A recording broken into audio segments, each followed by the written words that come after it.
I wore the blue dress he always said made me look like a movie star. But when I walked through those glittering doors, I was met not with hugs, but with a stranger's apology and my son's averted eyes. My name is Eleanor Grant. I raised my only son alone, through food stamps and Friday night ramen dinners, through second jobs and sleepless nights. I taught him to tie his shoes, to say thank you, and to hold the door open for others. I thought I taught him to remember who he was.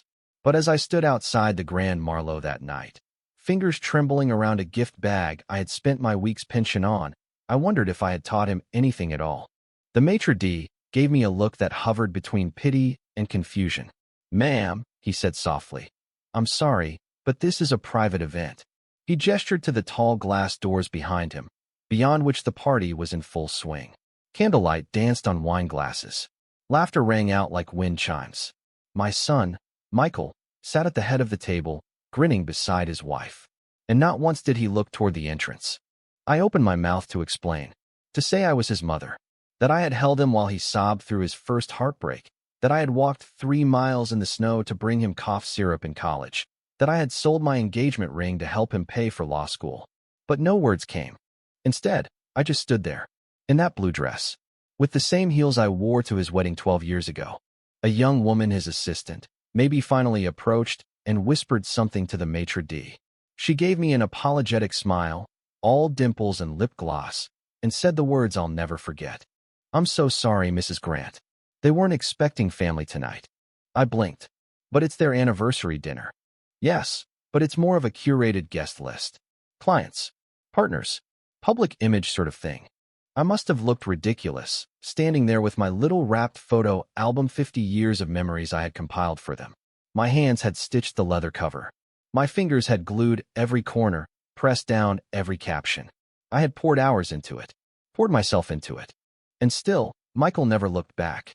The hostess gently guided me toward the coat check, her voice soft like you might use for someone waking from surgery. I told her I could find my way out. Outside, the air was colder than I remembered. I walked slowly down the sidewalk, the sounds of clinking glasses and string quartets echoing behind me like a distant lullaby. My bus wouldn't come for another 20 minutes. I sat on a bench across the street, the city lights fuzzing through the mist in my eyes. They had a valet, for God's sake. A red carpet. Champagne fountains. 12 years ago, at their wedding, I had made the centerpieces myself. I had baked the groom's cake from scratch because they were tight on money. I even sewed the hem on Lisa's dress when it tore during the rehearsal dinner. But tonight, I was invisible. I looked down at the gift bag in my lap. I had written a letter and tucked it into the back of the album. I had told them how proud I was, how I had never once regretted the sacrifices, how seeing Michael build a life of his own was my greatest joy. How naive that letter seemed now. The bus came eventually. The driver gave me a polite nod.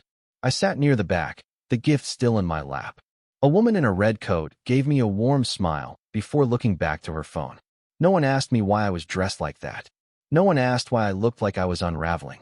At home, my apartment was dark and quiet. I put the album on the kitchen table and sat beside it, staring into the soft hum of my refrigerator. A clock ticked above the sink. It sounded louder than usual. I wanted to cry, but there was a numbness inside me, as if the sorrow had settled so deep it couldn't rise anymore. I changed out of the dress, folded it carefully, and put it back in the plastic cover it came in. I hadn't worn it in over a decade, but it still smelled like hope. The next morning, I didn't hear from Michael or Lisa. Not a text, not an apology. By noon, I caved and called. It rang twice before going to voicemail. His voice, confident and polished, invited me to leave a message. I didn't. Instead, I called his secretary. I asked if I could speak to him briefly, just 5 minutes. "He's in back-to-back meetings today," she said. "I can try to schedule something for next week." I hung up. The week passed. Then 2. I saw photos online someone had posted from the dinner. Michael in a tailored tuxedo. Lisa in a deep emerald gown. Everyone smiling. Toasting. There was even a clip of him making a speech. "My beautiful wife," he said, holding her hand. "None of this would be possible without her. She's my everything." I waited for him to mention me. Even once. Just a line. He never did. That night, I finally opened the album again. I flipped through every page. His baby teeth in an envelope. A lock of his hair from kindergarten. Photos from his 5th birthday party at the park, when the cake melted and he cried until I made him a new one at midnight. Page after page, memory after memory. Then I tore the letter out from the back. I rewrote it. Not out of spite, not even out of anger, but because I needed to say something different now. I told him the truth. That love doesn't expire just because someone forgets to invite you in. That I had spent my whole life waiting for him to see me again, not as a parent, not as a burden, but as a woman with a heart full of stories. I told him I forgave him, but I also told him I was letting go. I sealed the album and mailed it to his office. No note, no return address. Just the memories, just the love, just the quiet grace of moving on. Then I brewed tea and opened the window. The sky outside was soft and gray, like the first page of something new. And for the first time in years, I let the silence fill me without fear. The following Monday, I woke up with a strange lightness in my chest. It was the first day I hadn't started by checking my phone for a missed call or message from Michael. I didn't reach for it at all. I got up, made oatmeal, and sat near the window with the small geranium pot my neighbor's daughter had given me last spring. I hummed an old tune without thinking one my mother used to hum while folding laundry. The phone rang around 11 a.m. I glanced at the caller ID. Michael. My breath caught in my throat. I stared at it ringing. It felt like looking at an old photograph of a person you used to know but no longer trusted. I didn't pick up. A minute later, there was a text. Mom, got your package. We need to talk. Can I come by tonight? I didn't reply. Instead, I stood up and walked to the tiny spare room that used to be Michael's when he was a boy.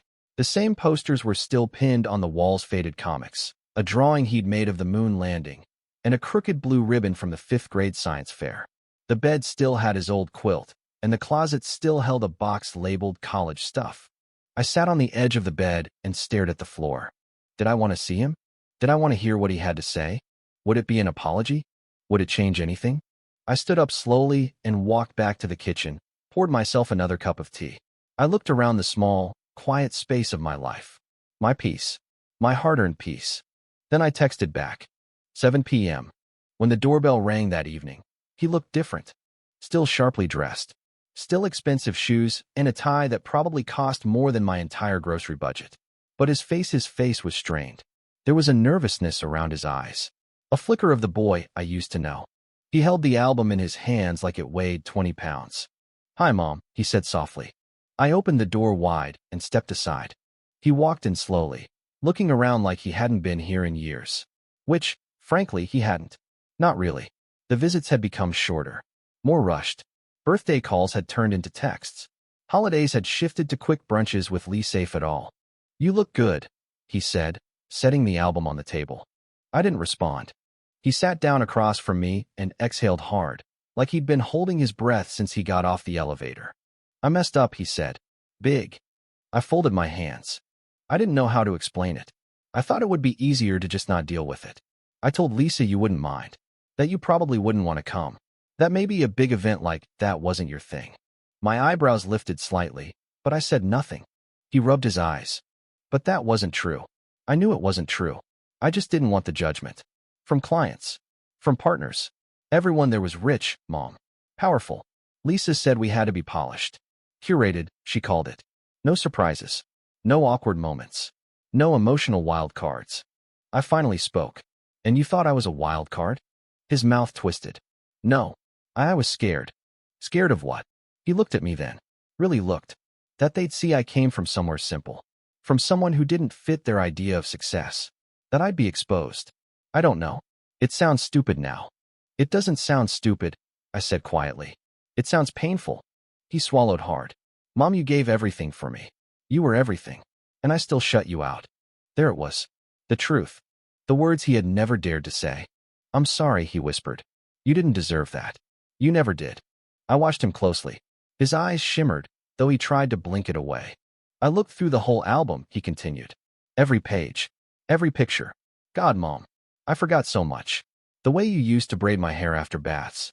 That papier-mâché volcano. The night we built a tent in the living room after the storm knocked the power out. A tear finally slipped down his cheek. I don't know how I forgot all that. You didn't forget, I said. You buried it. Because you thought success came with a price. He nodded. And now I see that price was you. I took a breath, long and slow.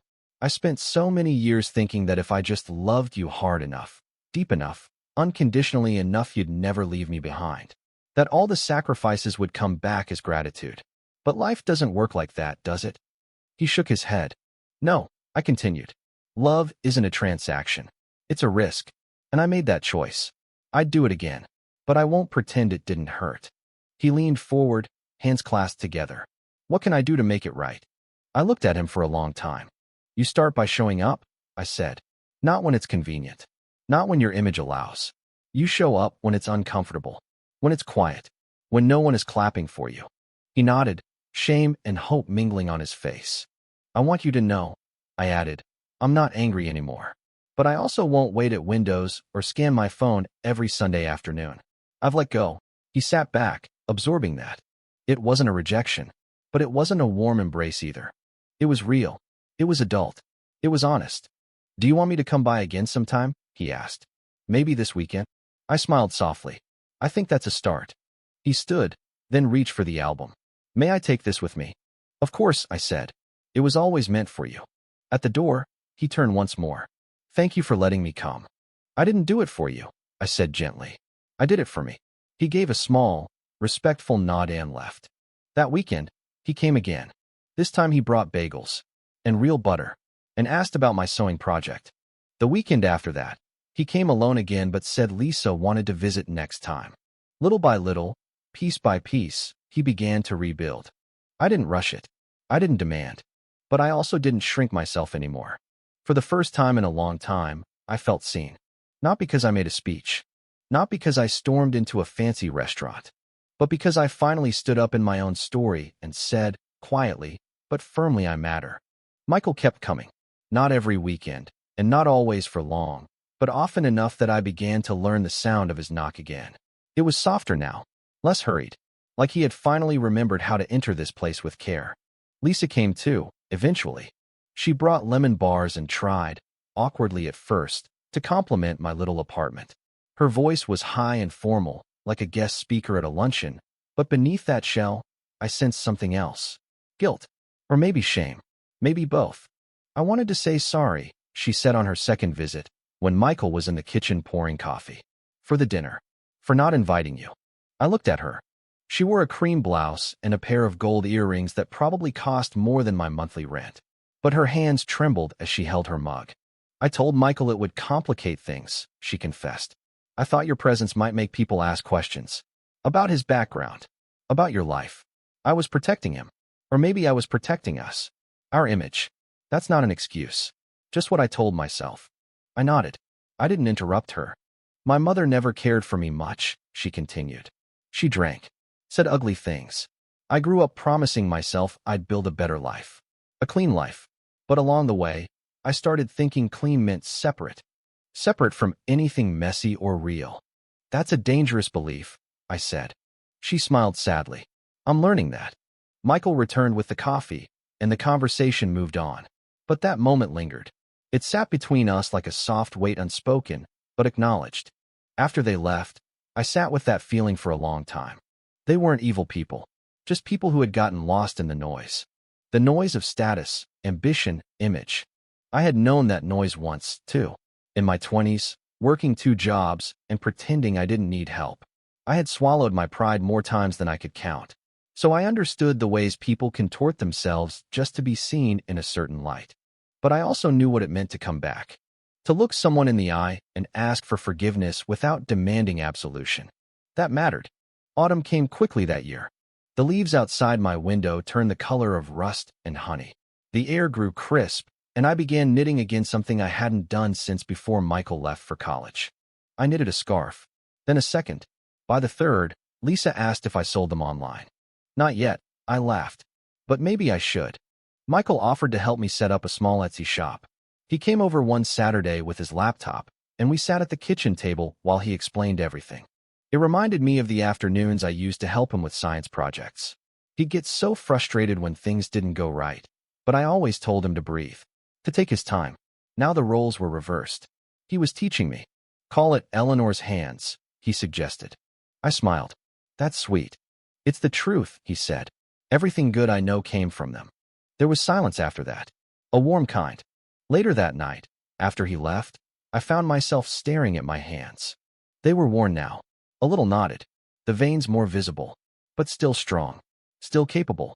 I hadn't thought of them as beautiful in a long time, but maybe they were. I hesitated at first. Memories of that anniversary night still lingered like a bruise, faint but present. But I went. Their home was as elegant as I remembered, polished wood floors, high ceilings, everything in place. But this time, there was warmth in the air. Real warmth. Not staged or rehearsed. Michael carved the turkey. Lisa made a pie herself. There were no clients, no suits, no pretense. Just family. Just laughter. Lisa's younger sister came too, along with her husband and 2 small boys. The kids were loud and wild and spilled apple juice all over the rug. No one flinched. I sat on the couch after dinner, a blanket draped across my legs, and watched them all from a distance. There was something healing about it. Not perfect, but whole in its own crooked way. Later that evening, as I stood in the hallway putting on my coat, Lisa stepped beside me. "I hope this becomes a new tradition," she said quietly. "I'd like that," I replied. She reached over and squeezed my hand. Just once, but it felt like a door opening. December arrived with frost and early nightfall. I went to the Christmas market alone one Saturday and bought myself a small wooden angel for the windowsill. It reminded me of the ones Michael used to make in art class, lopsided, with crooked halos and giant feet. When I got home, there was a card waiting in my mailbox. No envelope, just a folded note with my name in Michael's handwriting. Inside was a picture. It was the photo I had taken of him at age 6, sitting in the laundry basket, pretending it was a race car. He was beaming. The caption underneath read, "Never too old to come home." There was nothing else. I held the photo for a long time. Then I put it in a frame and set it on the mantel. It stayed there all winter. By January, we had settled into something new. Not quite the past, not quite the future. Just a space between. Michael called every Sunday. Sometimes to ask how my knees were holding up. Sometimes to read me a quote he liked. Sometimes just to sit in silence. Lisa came over with a sewing machine she had found online and asked me to teach her how to use it. I showed her how to stitch a button, then a hem. Her hands were clumsy at first, but eager. "I never had anyone teach me this," she said. "Well," I replied, "now you do." That night, we sat at the table long after the machine had been unplugged, sipping tea and talking about nothing and everything. She told me about her fears, her father's abandonment, her worry that she'd never know how to mother someone. "You're already mothering," I said. She blinked. "What do you mean?" "You're choosing to show up. That's what it starts with." She looked away, blinking fast. That was when I knew things had truly changed. Not because she wept, but because she didn't hide. One morning in March, I found a letter tucked under my door. It was from Michael. I recognized his handwriting, immediately slanted and tight, always leaning forward. It read, "Mom, I used to think success meant rising above where you came from. Now I see it means remembering who lifted you there. Thank you for being the ground beneath my feet. I love you, Michael." I cried when I read it. Not because it hurt, but because it healed. Then I folded it, placed it gently behind the framed photo of him in the laundry basket, and whispered a prayer I hadn't spoken in years. Not a prayer for change. A prayer of thanks. Spring arrived slowly, like a forgotten melody returning to memory. The trees outside my apartment bloomed in quiet pinks and whites. I opened the windows more often, let the breeze move through the rooms, let the world in. One Saturday morning, Michael showed up with groceries. Not a text ahead of time. Not a warning. Just his knock on the door, and then his voice. "Hey, Mom. Thought I'd make brunch." I let him in, surprised, and watched as he unpacked eggs, fresh bread, oranges, basil, and a block of feta cheese. He moved through my kitchen like he had grown up there. In a way, he had. He scrambled the eggs while I sliced fruit. We didn't talk much, but it wasn't awkward. It was easy, natural. Something in the air between us had softened. Over brunch, he told me about work, how he had stepped back from certain clients, restructured his schedule, taken on fewer late-night meetings. He was home for dinner more often now. He and Lisa were thinking about taking a real vacation, something off the grid. "Maybe Peru," he said, "or Ireland. She's always wanted to go there." "Sounds wonderful," I said. "You both deserve it." He paused. "I wish I'd come back sooner, Mom. Not just physically. I mean really come back." "You're here now," I said. That's what matters. He looked at me with a mix of gratitude and regret. Do you ever think about leaving? I mean this place. Starting over somewhere warmer? Bigger? I smiled.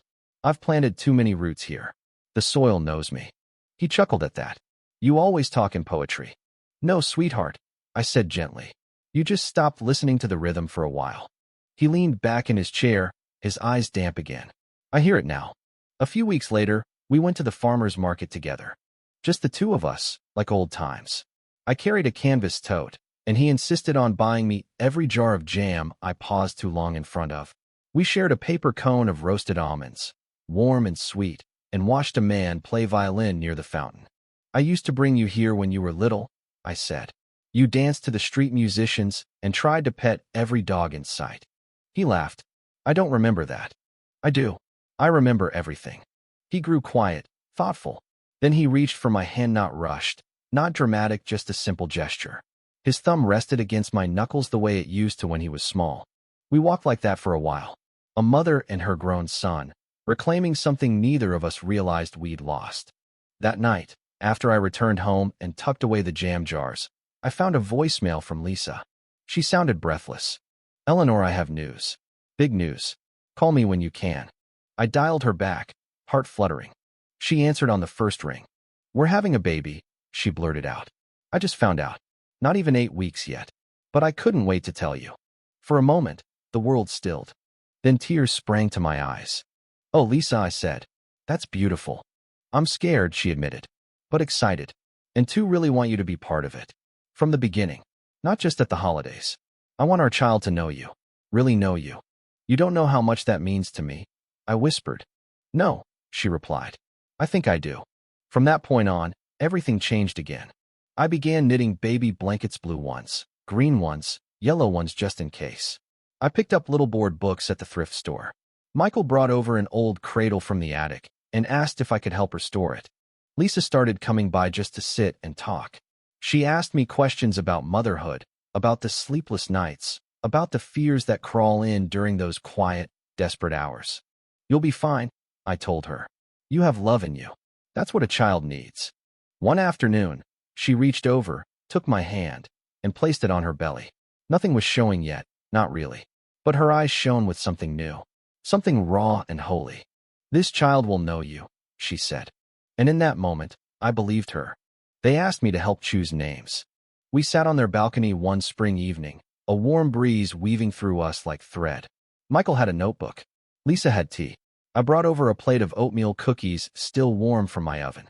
Do you have any names you love, Mom? Michael asked. I thought for a moment. There was a girl I knew once, I said, when I was very young. Her name was Clara. She had a laugh that made everyone else laugh too, even when they didn't feel like it. I always liked that name. Clara, Lisa repeated. That's beautiful. They wrote it down. For a boy, I suggested Jonah. Soft, strong, gentle. They nodded. We'll keep those close, Lisa said. One evening in June, Michael came over alone. He seemed nervous, like he had something to say, but wasn't sure how. We sat on the balcony under fading light. I want you to move in with us, he said. I blinked. What? We have space. A whole guest suite. It's got its own bathroom, even a sitting area. You'd have privacy, but you'd be with us. Especially once the baby comes. Lisa would love it. I'd love it. You wouldn't have to worry about groceries or stairs or leaky pipes. Just rest. Be part of it all. My heart ached with the offer, with the warmth of it, but also with the ache of goodbye. This place is my home, I said quietly. I raised you here. I buried years into these walls. I don't know if I can leave it. You wouldn't have to right away, he said. But I wanted you to know it's open. You're not alone anymore, Mom. You'll never be left out again. I looked out at the horizon. The sky was lavender now. The first stars blinking. I'll think about it, I said. And I meant it. By the end of summer, I found myself at their house more often than not. We cooked together. We painted the nursery. I sang old lullabies while Lisa rested with her feet up, and Michael read books on parenting he pretended not to take seriously. One afternoon, as I folded newborn onesies and arranged them in drawers, I felt it. Peace. The quiet, certain kind that arrives not in grand gestures, but in small, consistent moments of love returned. Michael passed by the nursery door, paused, and leaned in. I still can't believe it, he said, smiling. How full life feels again. Love has a way of finding its way back, I said. He nodded. Thank you for not shutting the door on me. I couldn't, I said, even if I had wanted to. And that's how life rebuilt itself. Not all at once, not loudly, but thread by thread, memory by memory, until one day I realized I had been invited back in. And this time, I wasn't leaving. September arrived with golden light and a softness in the air that felt almost like forgiveness. Lisa's belly had grown round, and her movements became slower, more deliberate. Michael hovered close, quietly attentive, not in an overbearing way but like someone who'd learned that time was fragile and not to be wasted. One Thursday morning, my phone rang. Lisa's voice crackled with urgency, but also joy. It's time, she said breathlessly. We're headed to the hospital. I was dressed and out the door in under 5 minutes. At the hospital, I didn't sit in the waiting room like I expected. Michael met me at the entrance, eyes wide and red-rimmed, and said, "She wants you there. In the room. With us." I stopped walking. "You sure?" "Positive. She asked for you first." So I was there. When Clara Grace was born. I was there when Lisa squeezed my hand so tightly it left faint bruises. I was there when Michael cried, not the quiet kind of crying men think they're allowed, but the shaking, sobbing, grateful kind. And I was there when that tiny girl let out her first wail, the sound cutting through every silence I had ever endured. The nurse wrapped her gently and placed her in Lisa's arms. Michael looked at me, then looked at his daughter. "Mom," he whispered, "do you want to hold her?" And just like that, I did. I had held a lot of things in my life: pain, sacrifice, loneliness. But nothing felt like this. She was warm and perfect, her hands like little petals, her eyes still adjusting to the world. But she knew somehow. She curled into my arms like she had always belonged there. "She's so lucky," I murmured, brushing my finger against her cheek. "No," Lisa said softly. "We are." After Clara came home, I stayed with them for several weeks. What started as a few nights turned into a month, then 2. Lisa had trouble breastfeeding at first. Michael couldn't figure out how to swaddle. The baby didn't sleep through the night. But none of it felt overwhelming to me. I had lived this before. And now, I was living it again, only this time, I wasn't alone. Sometimes, I'd take Clara out on the back patio in the early morning while everyone else slept. I'd hum softly, wrap her in a blanket, and talk to her. I told her about the first time I held her father, about the storm the night he was born, about how he cried until I sang. I told her that families break sometimes, but they can come back together. I told her that forgiveness is stronger than pride, that showing up matters, that softness doesn't mean weakness. And I told her that I loved her. Even before she existed, I had loved her. One evening, as autumn tipped toward winter again, Michael came out onto the patio where I was rocking Clara. He sat beside me and watched his daughter sleep. "She's everything," he whispered. "I know. You were everything once, too," he said. "Still are." My chest tightened, but not from pain. From fullness. "I hope I can give her what you gave me," he added. "You already are," I replied. "By being here. By choosing her." He glanced at me. I think about that night sometimes. The dinner. What if I hadn't turned around? What if I hadn't tried? "I think about it too," I said. But not with bitterness. Just gratitude. For what? For the second chance. He reached over, took my hand, and we sat like that for a long time. That Christmas was the first I spent at their house. Michael decorated the tree with Clara strapped to his chest in a little sling. Lisa made cinnamon rolls from scratch. They burned slightly, but no one cared. There were no fancy guests, no curated playlists, no camera crews or catered trays. Just laughter. Just us. Michael gave me a photo album that year. Inside were pictures of Clara, the 3 of us, even a few from the hospital room. Tucked in the back was a letter. It read, "Dear Mom, for a long time, I thought success meant never needing help again. Now I know success is having people you can fall apart in front of. Thank you for never turning away. Thank you for raising me to come back. Love, your son." I cried quietly. Not the kind of crying that collapses you, but the kind that rebuilds. Years passed. Clara grew. She began calling me Nana Ellie.